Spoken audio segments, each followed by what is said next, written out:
జై శ్రీమన్నారాయణ.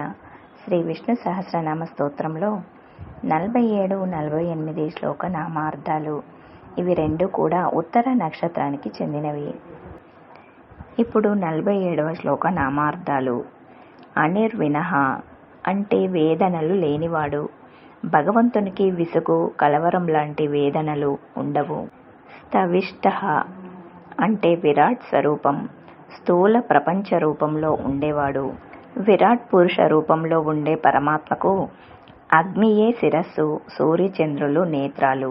అబుహ అంటే జన్మ లేనివాడు.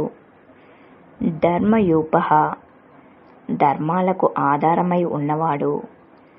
మహామఖః గొప్ప యజ్ఞస్వరూపుడు. నక్షత్ర నేమిః అంటే నక్షత్ర మండలాన్ని తిప్పేవాడు. నక్షత్రి నక్షత్ర రూపంలో అంటే చంద్రుని రూపంలో ఉండేవాడు. క్షమః సహించువాడు.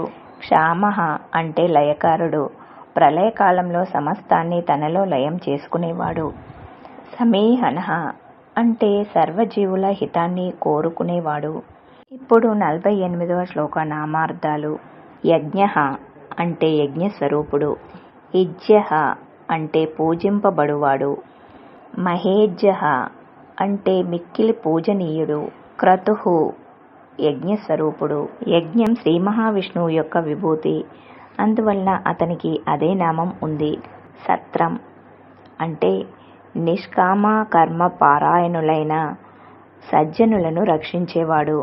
సర్వదర్శి సర్వాన్ని దర్శించేవాడు. సమస్త జీవుల యొక్క మంచి చెడులను చూసుకునేవాడు. విముక్తాత్మ విముక్త స్థితియే తన స్వరూపంగా కలవాడు. సర్వజ్ఞః అంటే సర్వం అన్నీ తెలిసినవాడు. జ్ఞానోత్తమం అంటే ఉత్తమమైన జ్ఞానం కలవాడు. జై శ్రీమన్నారాయణ. తర్వాత భాగానికి వేచి ఉండండి.